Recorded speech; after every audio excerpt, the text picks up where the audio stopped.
Neste episódio nós vamos falar do projeto Oxygen. Vamos fazer aí um benchmarking com uma das empresas que é referência global no trato, no desenvolvimento e na performance de equipes. Estamos falando da toda poderosa Google, empresa criada aí no final da década de 90 e que hoje é uma das grandes empresas do mundo, milhares e milhares de colaboradores e uma empresa de tecnologia voltada para a inovação. O que será que o Google tem para ensinar sobre desenvolvimento de liderança? É exatamente isso que nós vamos explorar no episódio de hoje do Daltoncast, o podcast dos líderes que fazem a diferença. Roda a vinheta.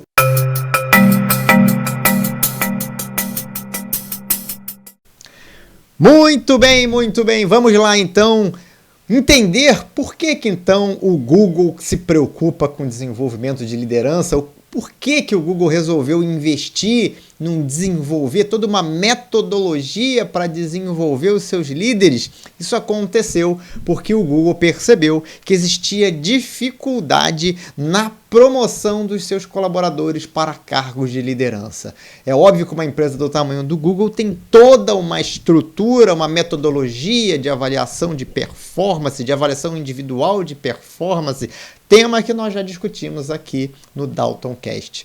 E avaliando a performance dos líderes, o Google percebeu que havia líderes que tinham uma boa performance, equipes que geravam muito resultado, e é óbvio, né? A gente avalia a liderança pelo resultado das suas equipes. Então eu tinha equipes que geravam ótimos resultados, equipes que geravam resultados medíocres ali, medianos, na média.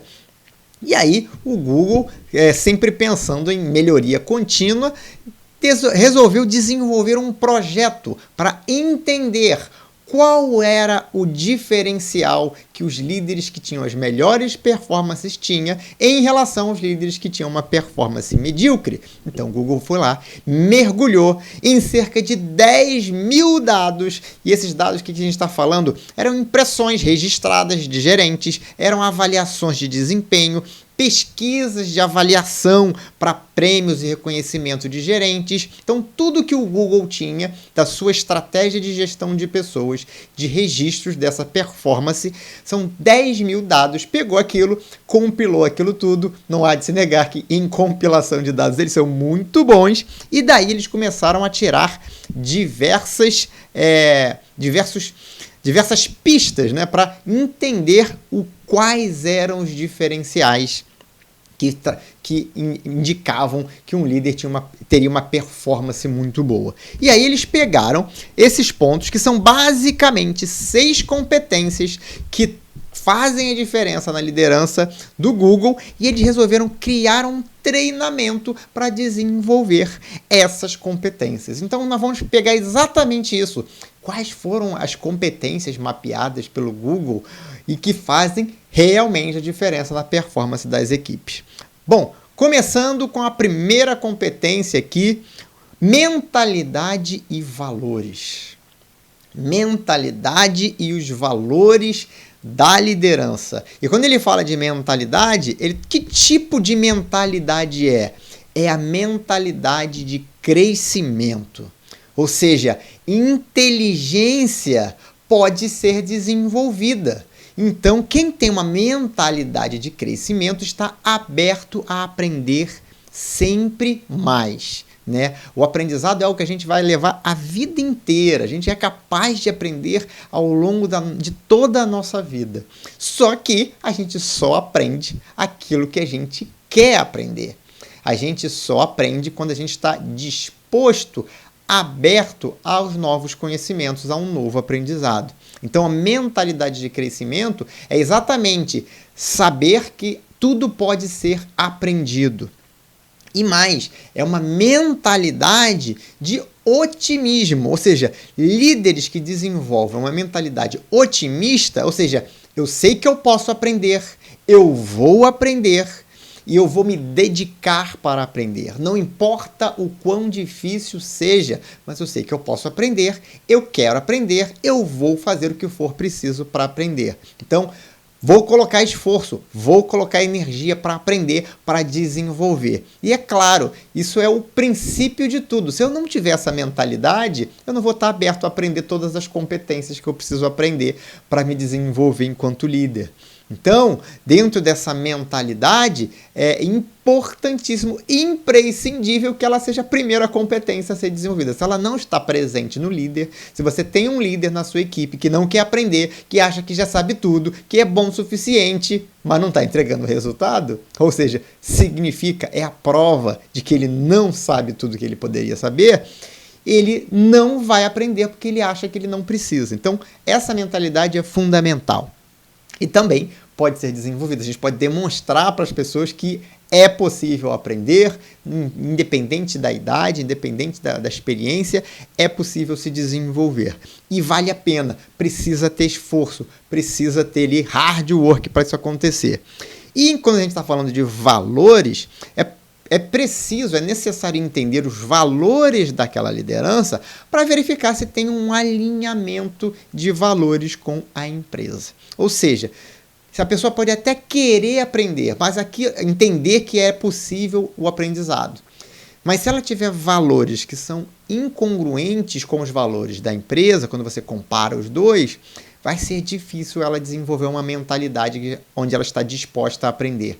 Porque ela pode até querer aprender, ela pode até ser capaz de, mas ela não vai ver um propósito para aquilo. Quando a gente fala de valores, a gente estava falando de entender qual é o propósito daquilo. Por que eu devo desenvolver essa mentalidade? Por que eu tenho que me desenvolver? Por que eu tenho que ser um líder melhor? Né?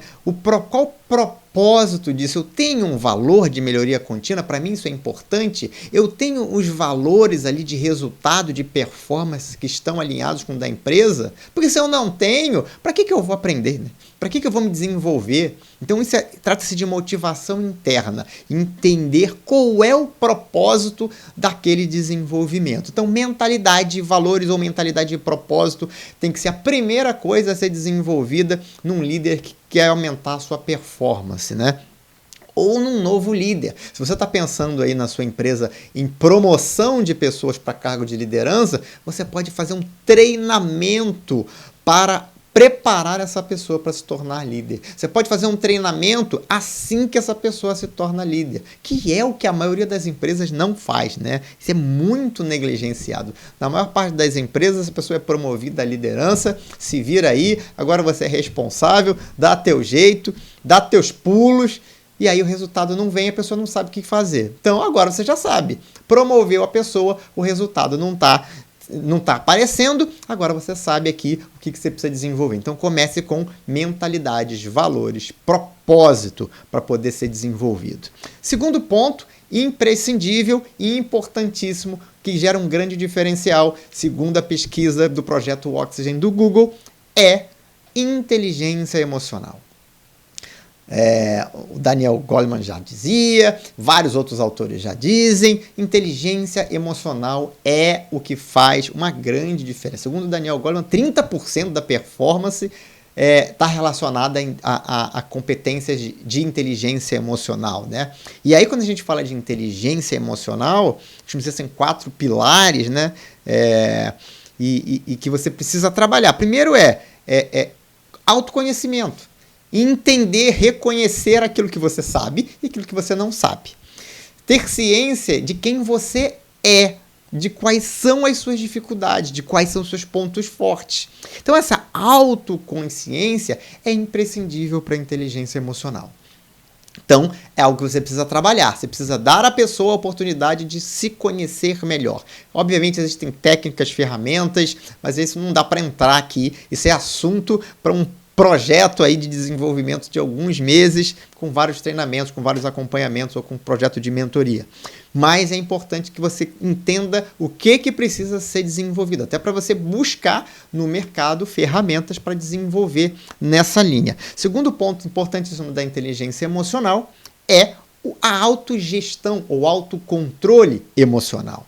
O que é autogestão, autocontrole? É aquela pessoa que é zen, que ela nunca se aborrece, que ela nunca se estressa, ela está sempre tranquila, com aquela pose lá do Buda, né? Não, isso não é autogestão. Né? Autogestão não é você deixar de ser impactado pelas emoções. A autogestão é você conseguir se recuperar quando você é impactado pelas emoções. Então a pessoa que tem autogestão emocional, que tem autocontrole emocional, e por isso que autogestão é até uma palavra melhor que autocontrole, é você ficou estressado. Aconteceu uma situação que leva ao estresse. Isso vai acontecer. Isso, inclusive, é importante. Um determinado nível de estresse aumenta a sua performance. Quando extrapola isso, começa a te prejudicar. Agora, então, você percebeu que esse estresse está te prejudicando, você consegue rapidamente sair daquela situação de estresse e voltar para a situação de tranquilidade, onde você tem mais capacidade de raciocínio, maior gestão para resolver o problema. Então, se aborreceu, mas se aborreceu por alguns segundos, por alguns instantes, e não teve o ato impulsivo de responder com uma agressividade, por exemplo. Então, é você gerenciar as emoções. Você nunca vai deixar de ter emoções, você vai sentir, mas você vai conseguir gerenciar essas emoções, lidar com elas e transformar essas emoções em algo que vai fazer você vai tirar proveito dessas emoções, né? Então, aconteceu uma coisa que você ficou muito triste, decepcionado, frustrado, ok, mergulha ali, entende, compreende, tira as lições e já volta para o dia a dia, já volta para a recuperação, né? Então, é você conseguir se recuperar rapidamente dos impactos emocionais que vão acontecer todo dia. Terceiro ponto importantíssimo é trabalhar a empatia, né? Empatia é fundamental se você quer desenvolver inteligência emocional. O que é empatia? É você compreender o que o outro está sentindo. Então, autogestão você se entende, né, emocionalmente, né? Autogestão emocional. Empatia é você ter a capacidade de perceber o que o outro está sentindo. É você perceber que existe algo por trás daquela emoção, daquele comportamento que você está enxergando ali. Né? Então, se a pessoa tem um comportamento difícil, complicado, resistente ou agressivo, ou se indiferente, existe um motivo para aquele comportamento, para ele estar demonstrando aquilo. E a empatia é você conseguir entrar na pele da outra pessoa. Como é que eu faço isso, Dalton? De novo, desenvolvendo técnicas, habilidades, ferramentas. Você entra na pele da outra pessoa, você é capaz de observar, de perceber, de conversar, de questionar, de fazer as perguntas certas, no momento certo, do jeito certo, para compreender cada vez mais o porquê, o que está por trás daquele comportamento. É você compreender, antes de gerar um comportamento adverso, tem que fazer um comunicado. Existe uma situação, né? A empresa vai passar por uma mudança, ou está passando por uma crise. Então, quando você vai se comunicar com essas pessoas, se você tem empatia, as pessoas vão sentir o quê quando eu der esse recado? Se eu falar dessa forma, se eu escrever desse jeito, qual a emoção que eu posso provocar na pessoa? É essa emoção que eu quero? Não, então eu ajusto. E a gente já entra, inclusive, no quarto ponto, no quarto pilar da inteligência emocional, que é o relacionamento interpessoal. É desenvolver a habilidade de relacionamento interpessoal, onde você consegue, através da empatia, antecipar até a resposta, a possível reação da pessoa e calibrar, ajustar a sua fala, a sua comunicação para gerar a emoção certa. Então, trabalhar a habilidade de se relacionar com as pessoas é fundamental. Saber como falar, de que jeito falar e entender que o importante é o resultado da resposta, é o feedback. Às vezes você tem uma intenção, fala uma coisa, mas você provoca um resultado diferente. Então você tem que perceber, desenvolver a habilidade de perceber que o resultado não foi aquele, ajustar. Não, é conseguir explicar alguma coisa de diferentes formas, levando em consideração que cada pessoa é diferente, entende de um jeito diferente. Então, você usar diferentes técnicas para passar um conhecimento. Tudo isso é habilidade de se relacionar com as pessoas. É saber desenvolver uma escuta ativa, ou seja, é estar presente para a pessoa. Não é estar com a pessoa, conversando com a pessoa, pensando em outro assunto. É dar atenção para a pessoa. Atenção é um ativo valiosíssimo. E a gente sabe, todo mundo sabe quando tem atenção do outro. Você está conversando com uma pessoa, você sabe se a pessoa está prestando atenção em você ou se ela está pensando em outra coisa, com a cabeça em outro lugar, doido que você vai embora, que ela não quer mais falar com você. Então, isso não é escuta ativa. Escuta ativa é você estar presente ali. E quando a pessoa sente que você está presente, é óbvio que inconscientemente ela fica mais à vontade, mais confortável, o nível de confiança em relação a você aumenta e ela vai falar muito mais verdades, vai falar muito mais aquilo que ela está tentando passar ali e que talvez tenha dificuldade, e aí com esse material riquíssimo você vai poder trabalhar e desenvolver aquela pessoa dentro da sua equipe, direcionar, orientar, e é o papel de todo líder e é o que faz a diferença. Então, como eu já falei aqui, o Daniel Goleman, ele diz que 30% do desempenho da organização é função da inteligência emocional dos seus colaboradores. E o líder, enquanto líder, tem um papel fundamental de ser um grande alavancador dessa inteligência emocional. Só que ele só vai promover o aumento da inteligência emocional do time se ele mesmo tiver inteligência emocional desenvolvida. Então, o Google percebeu que inteligência emocional é fundamental, é a segunda competência a ser desenvolvida depois de você estabelecer uma mentalidade e um propósito adequado. Terceiro ponto, terceira competência, terceira habilidade que faz a diferença para os líderes que têm alta performance dentro do Google, e aí você extrapolando isso, utilizando o Google como um benchmark, você vai poder fazer a mesma coisa na sua organização. Lembrando que somos todos seres humanos. Bom, terceiro ponto importante é a troca, o relacionamento na linha de gerentes, na linha de liderança. O quanto os seus gerentes estão integrados uns com os outros. Eles conversam, eles se relacionam, eles trabalham como equipe de gestores da empresa, da organização, ou cada um está olhando só para o seu, querendo defender o seu ponto de vista, competindo com o outro, escondendo informação para ter ali uma vantagem competitiva. Isso passa pela cabeça das pessoas, né? Principalmente num ambiente de pouca confiança. Né?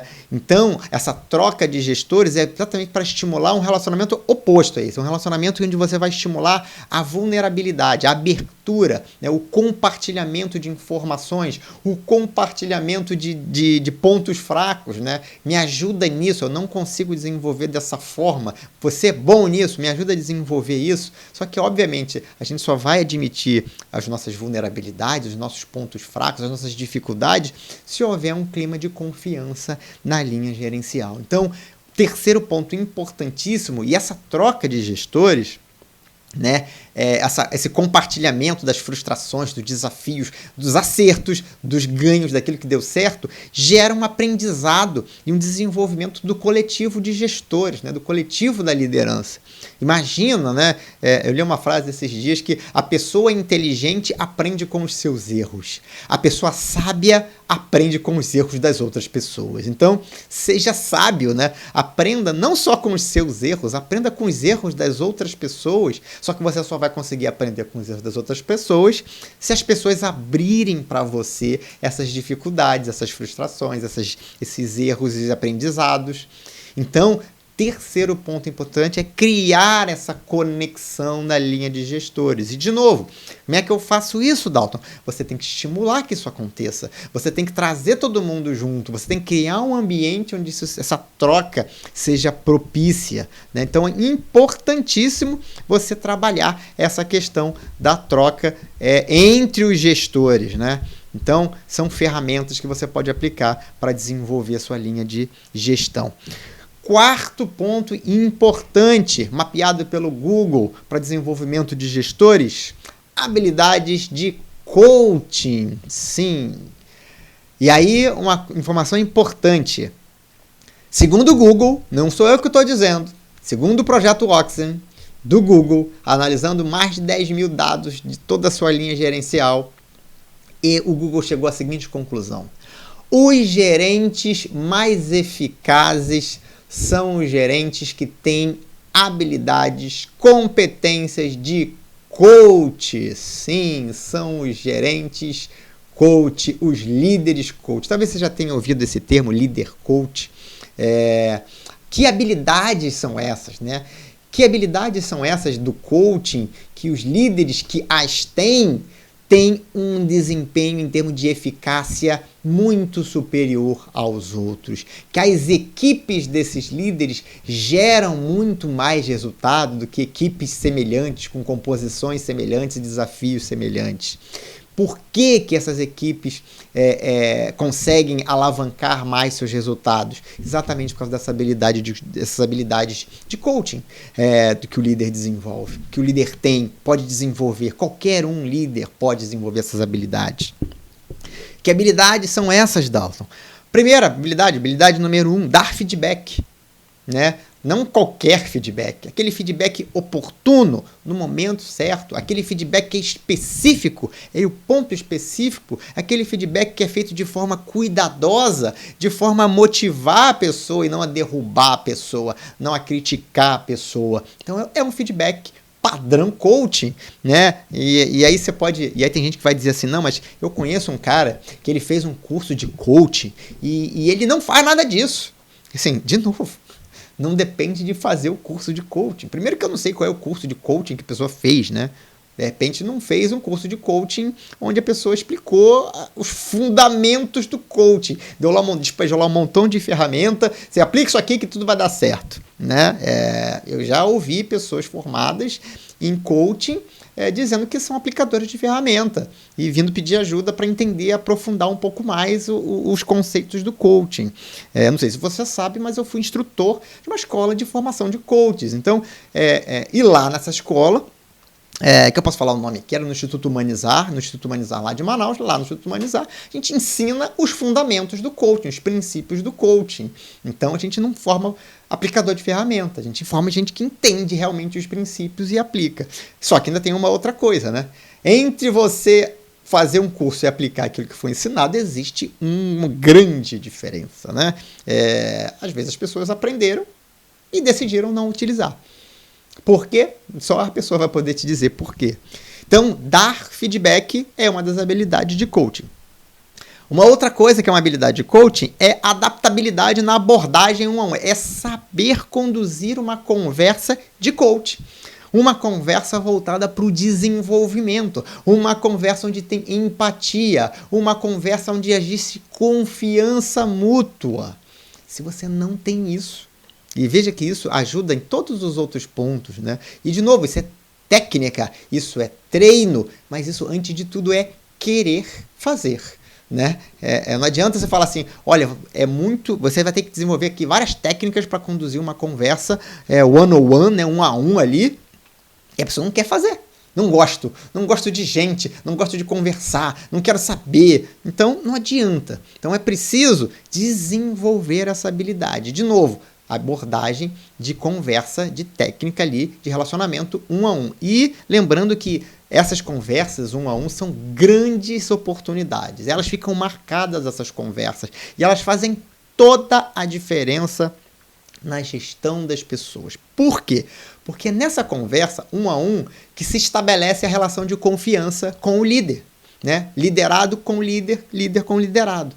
E você sabe, eu já falei aqui outras vezes, que confiança é a base da alta performance. Sem confiança não existe equipe de alta performance.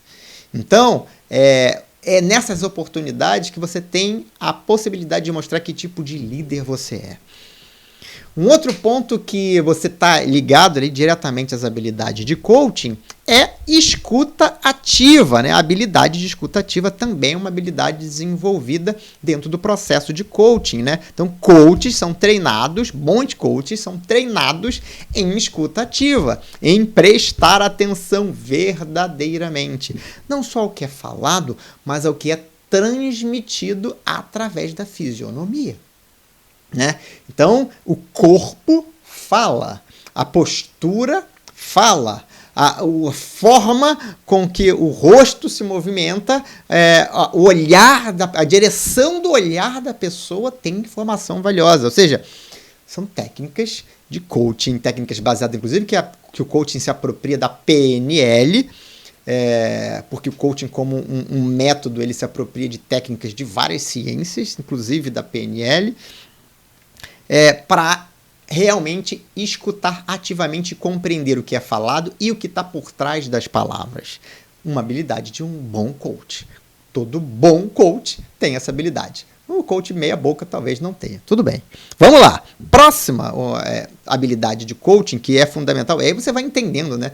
Você percebe que realmente é um líder diferente que tem essas habilidades. E é um líder, e segundo o próprio Google, líder com essas habilidades, que tem essas habilidades que o Google concatenou em habilidade de coaching, geram os gerentes mais eficazes dentro do Google. Então, um outro ponto, depois da escutativa, perceber a diferença de perfis das pessoas. Ou seja, compreender que as pessoas têm perfis de comportamento. Né? Também está dentro da abordagem do coaching, entender qual é o seu perfil, quais são os perfis possíveis, qual é o perfil daquela pessoa, e por ela ter um perfil, ela tem um determinado comportamento, ela reage de determinada forma, ela tem mais sensibilidade para alguma coisa do que para as outras, ela gosta mais de uma atividade do que de outra, ou seja, conhecer o seu perfil e o perfil das outras pessoas é uma habilidade de coaching.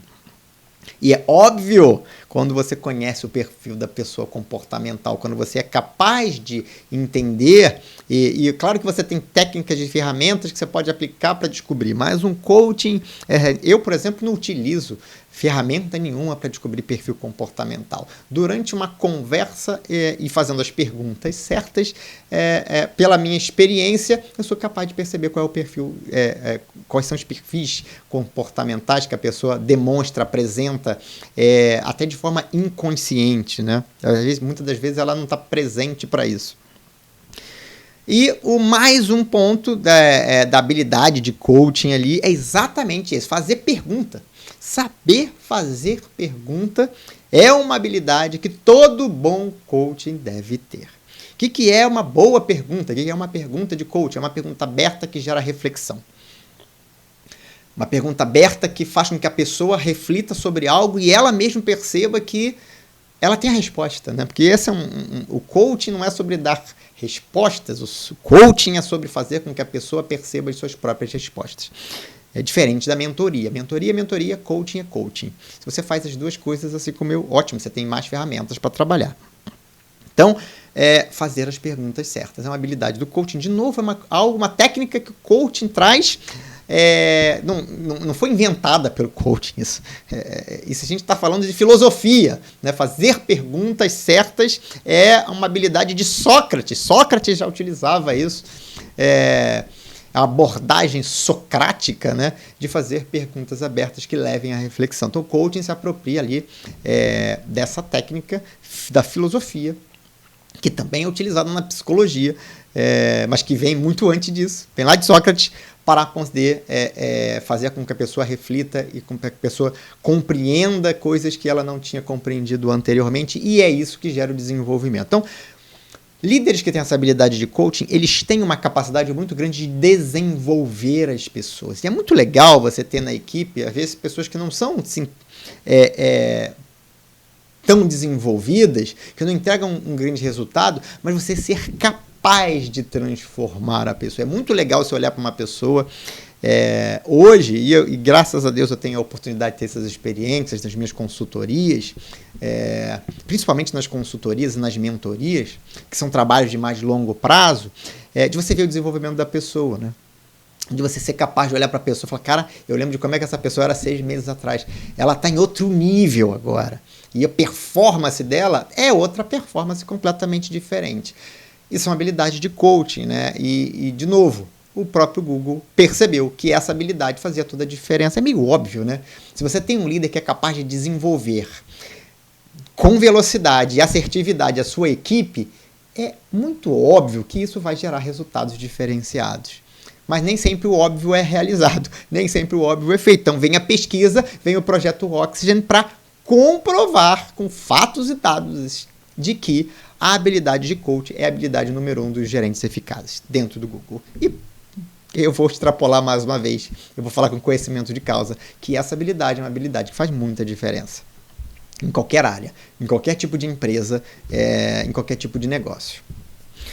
Quinta habilidade importante para líderes de alta performance, que você precisa desenvolver na liderança, é exatamente uma que a gente já falou dentro lá do coach, mas é uma habilidade, eu vou trazer agora para um campo específico dada o poder que ela tem, né? Que é exatamente essa habilidade de dar feedback. E aí eu vou pegar feedback de uma forma geral, porque feedback é positivo e negativo, né? Feedback é aquilo que você precisa para saber se está indo na direção certa. E o líder, na posição de liderança que ele tem, e na posição, muitas das vezes, dependendo do líder, de ser uma pessoa que tem mais conhecimento, mais experiência, essas palavras durante um feedback, e o feedback não necessariamente pode ser um feedback no cafezinho. Você pode chamar o seu liderado para um almoço, para tomar um chopp na sexta-feira e dar feedback no chopp. Pô, dá sacanagem, né? O cara crente que vai ser um chopp, que vai ser legal, e você vai dar feedback para ele. Feedback é legal. Feedback é uma oportunidade, feedback é um presente. E as palavras de um líder, de um gerente, ela tem o poder de construir ou de destruir, né? O feedback ele pode ser um feedback construtivo ou destrutivo. E não tem nada a ver com ser positivo ou negativo, né? Tem a ver com ser bem feito, né? E é uma coisa que eu falo sempre, né? O feedback ele precisa ser específico, objetivo, ele precisa ser consistente. O que eu falo de feedback consistente? Você precisa estar fatos e dados. Não adianta você dizer, olha, eu acho que você está sendo irresponsável. Em que momento? Então, eu acho que naquele dia, naquela situação, naquela reunião, que teve aquela consequência, você foi irresponsável. Então, tem que ser consistente. E ele tem que ser sempre, né? Quando acerta, também tem que receber feedback positivo, né? Cara, esse trabalho que você fez foi sensacional. Não, esse treinamento que você deu, nossa, sensacional. Essa tarefa que você executou aqui, nosso cliente ficou satisfeitíssimo, me ligou e, cara, foi você que fez. Então, é positivo e negativo, sempre construindo. Por quê? Porque o positivo é tão importante quanto o negativo. As pessoas já acham que não, né? Elogiar não é necessário, o importante é criticar. Isso não é consistência. Então você precisa equilibrar os feedbacks positivos e os negativos. E é o que eu falo, muitas das vezes, quando você tem uma pessoa que está em desenvolvimento, às vezes ela dá um passo pequenininho, mas ela merece um reconhecimento por aquela mudança pequenininha. Por quê? Porque para você pode ser pequenininha, para ela pode ser uma mudança gigantesca. E quando você dá o feedback de que é isso aí, você está no caminho certo, parece que a pessoa sofreu para fazer aquele pedacinho dar certo, mas aí quando ela recebe esse reconhecimento, ela se reenergiza e ela fica com mais vontade de continuar. O pensamento é, legal, tinha uma recompensa aqui, uma recompensa positiva, isso estimula a repetição e a insistência na mudança, na persistência na mudança. Isso é importantíssimo. Outra coisa importantíssima quando a gente está falando de feedback é a autenticidade, né? Não dá também... o Dalton falou que tem que dar feedback positivo. Aí eu vou lá pro meu colaborador. Cara, que legal que você chegou no horário hoje. Sensacional você ter chegado no horário. Pelo amor de Deus, né, bicho? Chegar no horário é obrigação da pessoa. Não vai criar uma festa porque o cara fez um negócio que não tem nada demais. Ou pior, né? O cara fez um trabalho meia boca e você vai dizer que o trabalho foi excelente. Às vezes a própria pessoa sabe que o trabalho foi meia boca. E aí se você vai dar um feedback, o cara fazendo, isso é falsidade total, né? O cara deve estar assistindo algum motivacional que está ensinando ele a elogiar os empregados. Mas não adianta não ser autêntico, tem que ser autêntico, tem que ser natural. Você realmente tem que ficar feliz com um resultado com um resultado bacana, né? Com algo que foi bem feito. E tem que ficar chateado mesmo, e tem que chamar e tem que conversar de uma maneira produtiva, construtiva, apontando de forma consistência, dizendo qual é o passo, questionando, né? Você vai procurar, você tem aqui no Dalton Cast, mais uma vez, roteiro para dar feedback. Você tem aqui. Como fazer uma avaliação de uma pessoa, como conversar com uma pessoa que está com um resultado ruim. Um dos primeiros episódios do Dalton Cast foi sobre isso. Inclusive, se não me engano, acho que eu comecei o Dalton Cast ainda na temporada passada, exatamente por questionamentos dessa natureza. E aí sempre, qualquer feedback negativo tem que apresentar oportunidade de crescimento. Né? Não adianta você fazer uma crítica e sair daquela situação, daquela reunião, daquela conversa com a sensação de que já está tudo perdido. Você tem que ter uma oportunidade de crescimento associada. Sexto e último ponto que o Google mapeou como imprescindível para desenvolver bons líderes excepcionais, tomada de decisão. O líder tem que ser capaz de tomar decisão. E aí, dentro desse processo de tomada de decisão, ainda tem uma especificidade, né? Foi mais fundo. O que é na tomada de decisão importante? Primeiro, a comunicação. Né? Quando você está dentro de um processo de tomada de decisão, as pessoas precisam compreender a tomada de decisão. Tem muita gente que acha que não, eu decidi, é porque eu quero e acabou, cumpra-se. Funciona? Funciona. Você vai ter uma equipe de alta performance? Não, vai ter uma equipe medíocre. A tomada de decisão, e a gente está falando de decisões obviamente importantes, né? Decisões que mudam a forma de fazer as coisas, ela precisa estar clara e ela precisa trazer alguns componentes importantes. Primeiro, o que está sendo resolvido naquela tomada de decisão? Então, quando você tiver que tomar uma decisão, ou quando alguém trouxer alguma coisa para você tomar a decisão, precisa ficar muito claro o que está sendo resolvido naquela tomada de decisão. Por que aquilo é importante? Por que essa decisão é importante? Por que a resolução desse problema, ou a escolha de um ou de outra alternativa é importante? Como é que essa decisão está sendo tomada, ou será tomada? Né? Se a gente está num processo prévio à tomada de decisão, né? Quais são os fatores que serão considerados nessa tomada de decisão? E uma outra coisa importante é você estabelecer um prazo para tomar decisão e comunicar esse prazo. Então, quando alguém te traz um problema, por exemplo, e você identificou lá o que realmente precisa ser resolvido, por que isso é importante, estabeleceu os seus critérios para a tomada de decisão, você tem que posicionar quando. Olha, eu vou precisar de algumas coisas, essa decisão vai ser tomada com base nisso e naquilo outro. Para eu conseguir essas informações, eu vou precisar aqui de uma semana, eu já requisitei aqui essas informações, ou me tragam essas informações, e assim que eu receber essas informações, 2 dias depois eu vou dar o meu parecer final aqui. E aí fica claro para todo mundo o processo de tomada de decisão. Ou o contrário, né? A decisão já foi tomada. Olha, tomei essa decisão é importante por isso, eu considerei esse fator, esse fator, esse fator, esse fator, esse fator. Pronto, está aqui a decisão.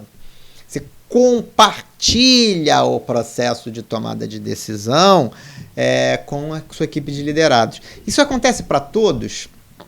E aqui eu vou te fazer um disclaimer aqui, né? Isso vai funcionar em qualquer equipe? Não, isso não vai precisar necessariamente acontecer em qualquer equipe. Onde é que esse processo, esse compartilhamento de tomada de decisão é importante? Quando você tem uma equipe com um nível de maturidade alto.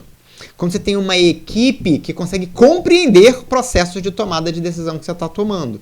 Porque se você tiver uma equipe que não tem um nível de maturidade alto ou que não consegue compreender, alcançar, por exemplo, os critérios ou o processo de tomada de decisão mais complexo, não adianta você compartilhar com ele. Vai parecer que você está falando japonês, né?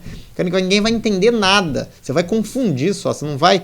Agora, para uma equipe de pessoas de nível alto de maturidade, de compreensão e até de conhecimento, é importante compartilhar essa tomada de decisão. Então, quando você fala do Google, claro, a gente está falando de pessoas altamente esclarecidas, com nível técnico altíssimo, performance, não é qualquer pessoa que entra no Google, né? Existe um processo seletivo que garante que você tem um mínimo de qualificação das pessoas. Então, são pessoas esclarecidas com nível de maturidade elevado, que têm capacidade de compreender decisões que estão sendo tomadas. Então, para empresas com esse nível de equipe, ou para equipes, na verdade, né? Na verdade, para equipes com esse nível de maturidade, sim, você trabalhar o processo de tomada de decisão compartilhada é importante para o desempenho da equipe. Ela entende o que está acontecendo, entende qual é o direcionamento, qual é a direção da tomada, qual é o objetivo daquela tomada de decisão e quais foram os fatores que foram considerados. E agora, uma outra coisa importante, já que a gente está falando de tomada de decisão, e lembrando que é para pessoas que têm uma maturidade maior, para equipes com nível de maturidade maior, você pode testar a tomada de decisão, né? Você pode, antes de tomar a decisão, você chegou à tua conclusão ali enquanto líder, e de novo, você tem que treinar o líder para pensar e para agir dessa forma, né?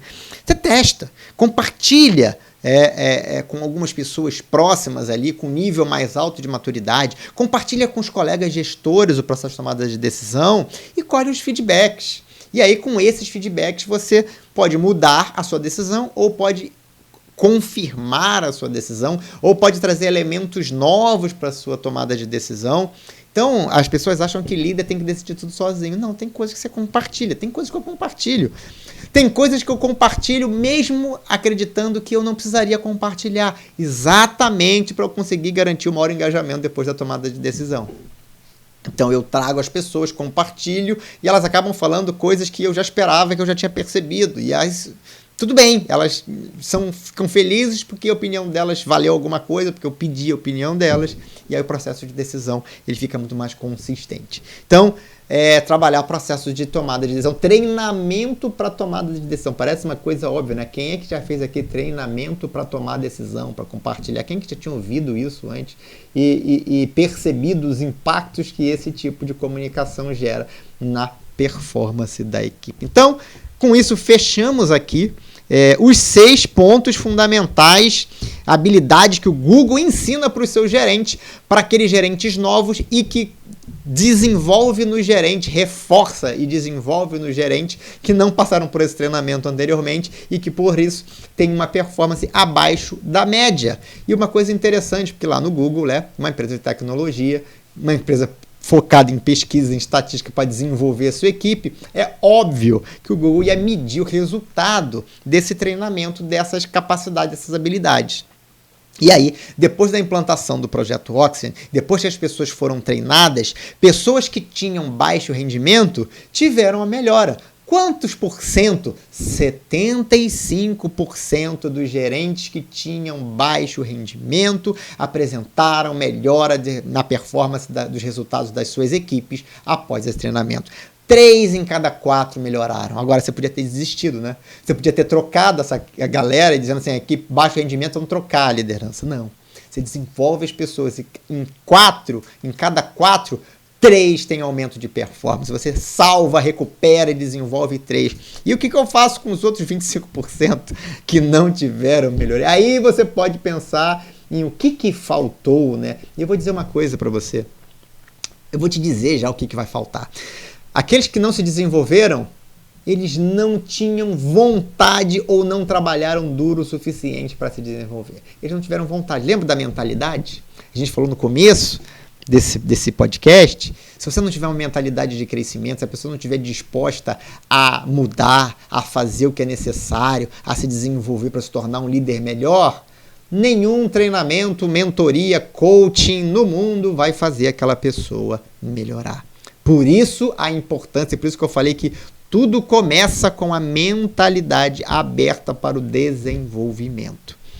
Infelizmente, ninguém consegue 100%, vai ter sempre um percentual de pessoas que não está a fim de se desenvolver ou que até queria se desenvolver, mas não está disposta a pagar o preço. É aquela pessoa que contrata uma consultoria, mas não ouve o que o consultor fala. É aquela pessoa que contrata um mentor, mas não aparece na sessão de mentoria. Então, nem todo mundo quer verdadeiramente se desenvolver.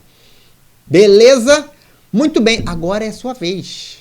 Coloca em prática na sua equipe, coloque em prática na sua empresa para desenvolver seus líderes, coloque em prática na sua equipe para desenvolver a sua linha sucessória, né? As pessoas que vão te suceder na liderança, se você é gerente, seus supervisores, se você é diretor, os seus gestores, seus gerentes. Para quê? Para que você tenha pessoas qualificadas, pessoas que dão resultados acima da média. Se você tem alguma dúvida sobre esse tema, fique à vontade para entrar em contato comigo, para mandar lá uma mensagem no meu Instagram. Se você ainda não me segue no meu Instagram, pode entrar lá no @daltonribeiro.oficial lá no Instagram, mesmo perfil no Facebook, @daltonribeiro.oficial, se você quiser me seguir lá no Facebook. Se você quiser me seguir lá no LinkedIn, mandar uma mensagem para mim no LinkedIn, você pode procurar Dalton Ribeiro, né? LinkedIn/Dalton Ribeiro, vai me achar no LinkedIn. Vai me achar no YouTube. Talvez você esteja assistindo no YouTube esse episódio do podcast, que ele também tem divulgação pelo YouTube. Talvez você esteja me vendo no YouTube. Você também pode deixar seus comentários aí, fazer a sua pergunta. E lembrando, sugestões para o podcast são sempre bem-vindas. Você pode entrar em contato comigo pelas minhas redes sociais ou pelo e-mail contato@daltonribeiro.com.br. As sugestões que forem bacanas, que vierem a se transformar em episódios aqui do Daltoncast, Daltoncast, elas têm um bônus, a pessoa que sugeriu um tema bacana aqui pro Daltoncast, e esse tema virar um episódio do Daltoncast, elas ganham uma sessão de coaching ou mentoria ou consultoria comigo, aí dependendo aí da sua posição hierárquica na empresa, pode ser interessante um ou outro, mas ganha uma sessão de 1 hora comigo de bônus. É uma forma de eu agradecer a sua valiosa contribuição aqui no nosso Daltoncast, o podcast dos líderes que fazem a diferença. Um grande abraço e até o próximo episódio.